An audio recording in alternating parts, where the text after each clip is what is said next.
নমস্কার বন্ধুরা, পোস্তো পাস্তার আরও একটা রেসিপিতে আপনাদের সবাইকে স্বাগত। আজ আমি বানাচ্ছি চিলি সয়াবিন। তো চলুন শুরু করা যাক। জল গরম হলে দিয়ে দিচ্ছি সোয়া চাঙ্ক, ধনে পাতার স্টিম, নুন আর সয়া সস। 10 মিনিট মতো ফুটিয়ে নিতে হবে। তারপর ঠান্ডা হয়ে গেলে জল থেকে এইভাবে জল চিপড়ে তুলে নিতে হবে।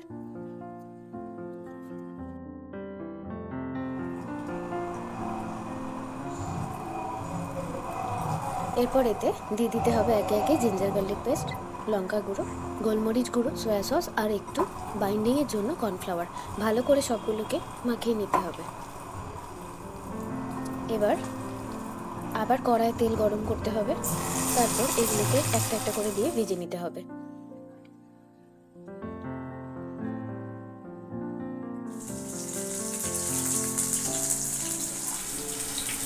যখন লাল হয়ে আসবে তুলে নিতে হবে।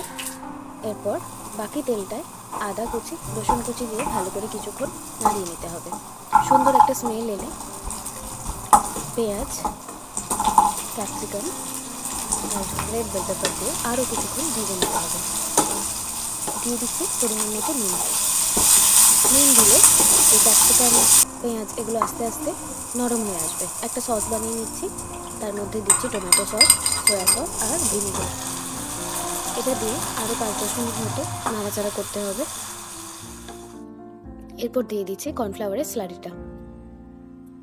5-10 মিনিট পর ভেজে রাখা সয়া চাঙ্কসগুলোর মধ্যে দিয়ে আরও কিছুক্ষণ ফুটিয়ে নিতে হবে। একদম শেষে দিয়ে দিচ্ছি কুচানো কাঁচা লঙ্কা।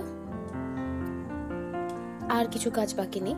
এবার গ্যাসের ফ্লেমটা অফ করে গরম গরম সার্ভ করলেই হবে। চিলি পনির, চিলি চিকেন তো বাড়িতে প্রায়ই হয়ে থাকে। একবার চিলি সয়াটাও ট্রাই করে দেখুন। ভালো লাগলে কিন্তু জানাতে ভুলবেন না। আজকের মতো রান্না শেষ। ওকে, বাই।